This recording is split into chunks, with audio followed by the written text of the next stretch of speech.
Hello, hello everyone. Welcome back, and we're back. We're back! Mark's Yeah! had his little break in the Philippines. Yeah, I've had Rest, my little journey. Flew up, flew down again, flew up and flew down again. Yeah. loads and loads of rest. Yeah.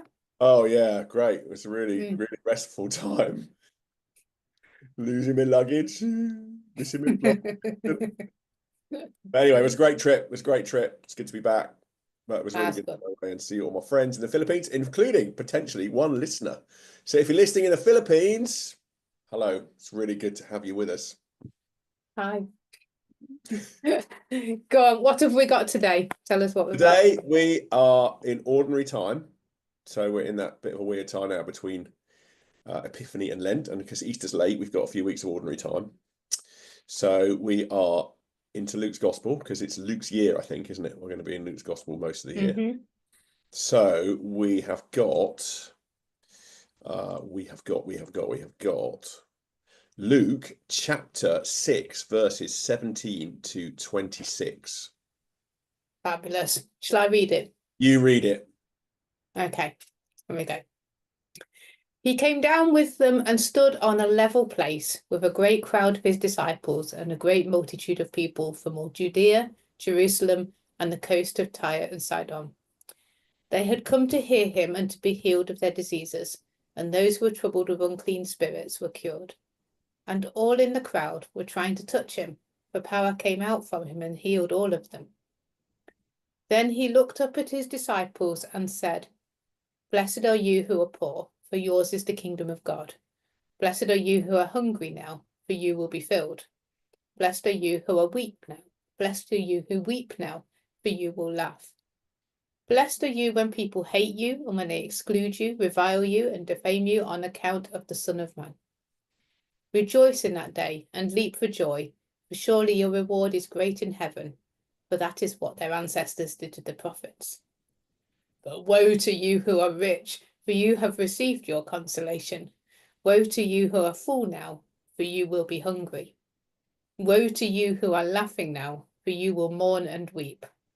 Woe to you when all speak well of you, for that is what their ancestors did to the false prophets."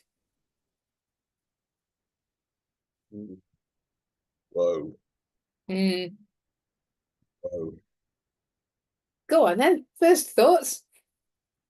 I don't like it. I don't want Jesus to be saying this kind of thing. Can we please go on something else?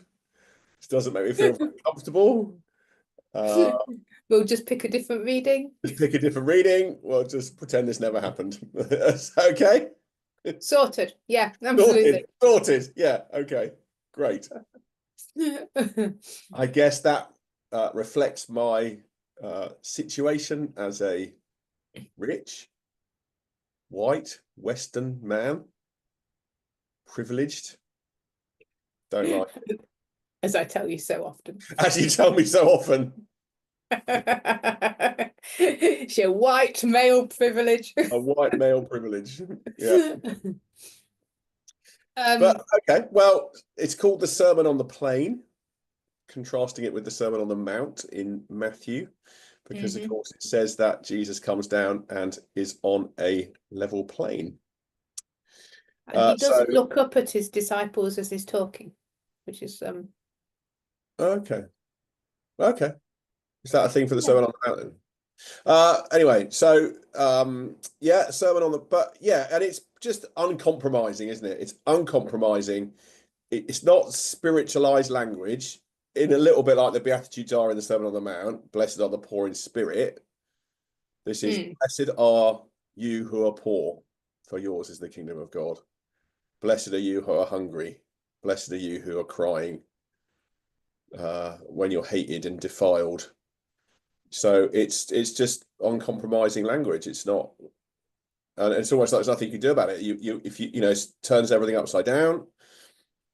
It's not the way we think. It's not comfortable.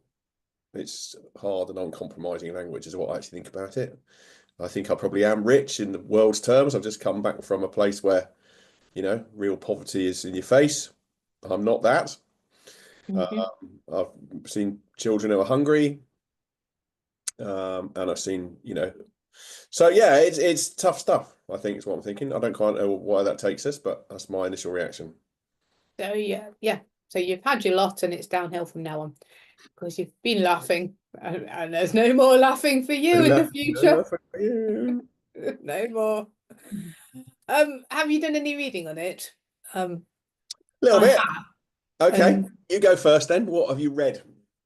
I've just been Googling really, because I read a few commentaries and they didn't help.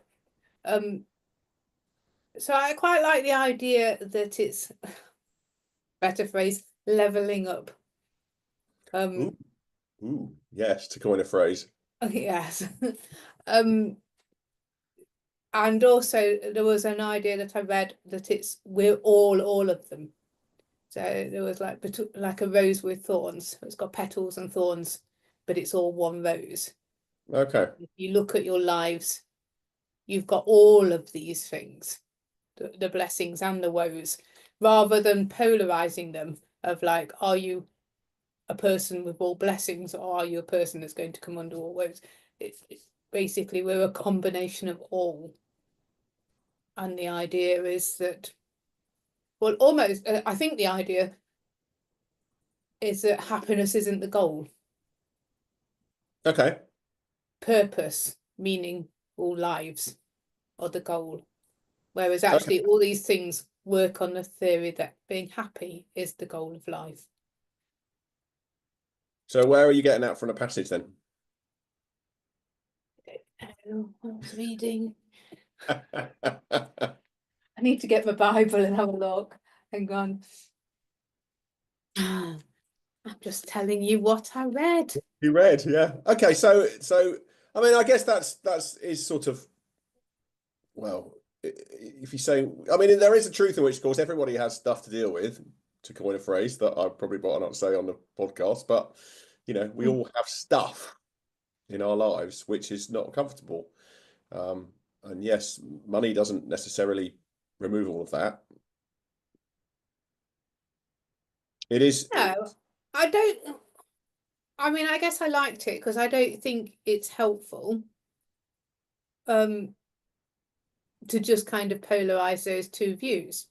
And mm, also, he is talking to people of their time. I've said it before in the podcast, I'm sure, that they very much believed that money was a blessing from God yes, and that poverty was because you had done some terrible sin and therefore weren't very yes, blessed by God. So yes. there is an element of just leveling it all up, really. So there's an element there that Jesus isn't trying to load more guilt onto people who are already suffering because of their poverty, but actually to mm, say, God is with you.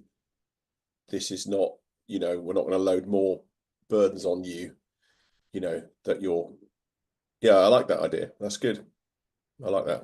yeah, and even if you're rich, sometimes you're going to be weeping, and even if you're, there's always going to be times. I mean, I'm guessing poverty and not poverty. Well, no, there'll be times when you're hungry and times you're not. But Mm, but there will always be times when sometimes you're spoken well of, and there will always be times when sometimes you're not. So generally, people's lives are a bit of a mixture of both, yes, yes. I think. And I think it's almost balancing it out. And yet, also, I like holding on to that thing, that thought that you've got is that there is a blessing for the Mm. poor. That's not forgotten. That I don't just want to iron all of that out while also holding on to that truth that we all have these different parts of our lives. I think you got to try and I don't want to blunt Jesus' message so much that it says, oh well, it's not really about poverty or wealth or luxury or despondency. There is an element of that being here. I'm not sure it is about poverty. So yeah, okay. So you don't want to. Okay, so we are rich. What we're going to do about that? Are Well, we yeah. just is it just woe to us because we're rich then? Is that it? Have we all got to just be poor? We have a responsibility for what we do with our resources that we've been given to use them well. It Not won't stop us being rich, though, will it? Not compared to the people you've been dealing with in the last couple of weeks. No, no. Well, I think I don't necessarily have the answer to that question, but I think it's a I question. think that's why I don't really buy that it's completely about poverty because and being poor like that, because there is no answer to it. Well, And unless you become like Francis of Assisi and embrace voluntary poverty, which I guess we're not doing, are we? no, and if we read in other parts of the Bible and Jesus' teaching, he doesn't really advocate that at all. They're always Yeah, going to be rich and they're always going to be see, poor. what I read is Mm. that it's not about becoming poor or becoming rich in this passage. It's just a statement of what is. So it's a statement of what is. Blessed are you who are poor, for yours is the kingdom of God. But as you've said, that's not the way that it was traditionally seen. So, No, and that there is that sense in which, yeah, that's revolutionary teaching because so how does that change the way we view the world, the way we see things, the way we act? Yes, the way we steward or use our resources that be given to us. It has to come into all of those things, doesn't it? So I guess, yeah, how for me just going and seeing other parts of the world and being, but you can never really be, because it's not my life, it's not my world. So it's that sort of tension in those things, which I don't have all the answers to, other than trying to continue to build that relationship with my friends there who are working there and supporting them, which has become obviously really important to me. So not just ignoring it or saying, well, they're poor, it doesn't matter, they don't count. I wasn't saying that. No, I know you're not saying that, I'm but just not sure that this. I'm not saying you're saying that. I think that is good work. I'm not sure that that is good work that is being talked about in this passage. Okay. Okay, I think that's not to say that this shouldn't be doing, and we should all be more conscious of that sort of thing. But I'm not sure that this is what this Okay, passage so is about. come back to your thread then, which you brought in, which is okay, this is not how they saw. What are the implications then of you saying that's not how people viewed riches and poverty? They thought that poverty was a sign of God's curse and riches were a sign of God's blessing, and Jesus is turning that upside down. So take that forward then, that idea. Where does that take you? Well, I want to build or explore the idea that both these sides were looking that happiness was the end goal, and Jesus was actually saying it's not, it's more than that. Can I find it in there? I'm not sure. But they are really. The first ones were all about well, I suppose the first ones with the blessings kind of show that there's more to life. You might be poor, but money isn't the answer. The kingdom of God. Okay. You Yeah. might be hungry, but you will be satisfied with the kingdom of God. And also the other way round. Might be rich. Yeah, okay. Yeah. I think I would want to explore that more. I haven't done it before today, obviously, Yeah. as you can So tell. so in the blessings, there's that idea that, money Mm. isn't everything.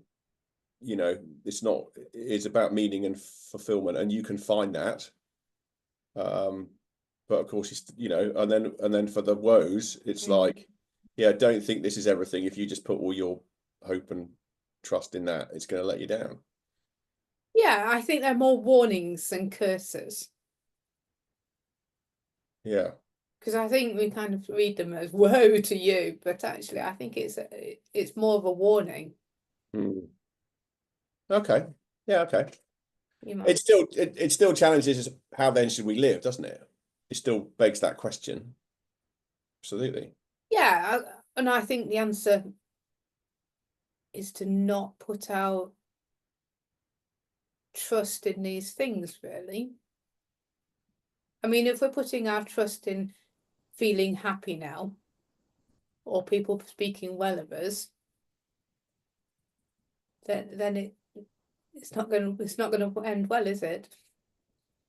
No, if that's what you build your life on. Mm. Hmm. Hmm. Okay.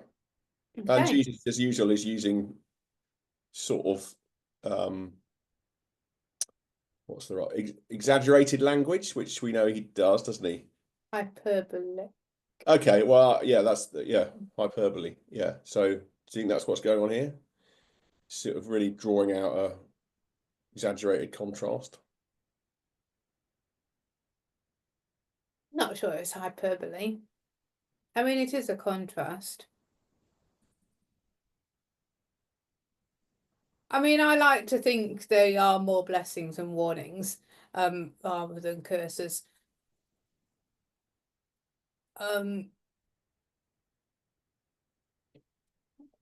It could always be lost in translation a little bit, can't it? Hmm. Hmm. Yeah, I think I'd want to come back to your point that you've made about this is inviting us to see the world in a different way, not simply to see that those who are rich are blessed and those who are poor must be somehow cursed, or not to lay that spiritual overtone on that. Therefore, what does that mean about how we respond to whatever situation we find ourselves in the world? Mm. Wherever we find ourselves and however we see ourselves, how do we respond in a way that is appropriate in the light of Jesus's teaching? Also, how do we respond to God? So, Hmm. if we're weeping, how do we feel that God feels about that? Hmm. Hmm. Is he only there when we're happy? Yeah. Or is he only there when we're sad? It works both ways, doesn't it? There are people that only turn to God because they're sad. So the So, other bit that I read, and I know we need to sort of wind this up, but the other bit that I read is this is a continuation of the stuff in Luke 4, Jesus at the synagogue in Nazareth, that this is still the working out of, mhm. his reinterpretation of Isaiah 61, and that this is All still right. doing that. He's still working. Luke is still working that out here. So Okay. it's probably worth Well, continuing to reflect on. we've had all Luke 5 in between. Well, yeah, I know, but it's a little bit like that's the outline. It's a bit like the prologue in John. It's not everything's there that you need to then see as it gets worked out in the story. That's Jesus's launch, and that it's worked out in what goes on afterwards. Okay, fair enough. I think Luke should have So organised it a take bit away better. then, but take away for your sermon on Sunday. Well, that's the thing. It is early, isn't it? I'm not quite sure where we're going with this. There will be something about leveling it out, and how do we,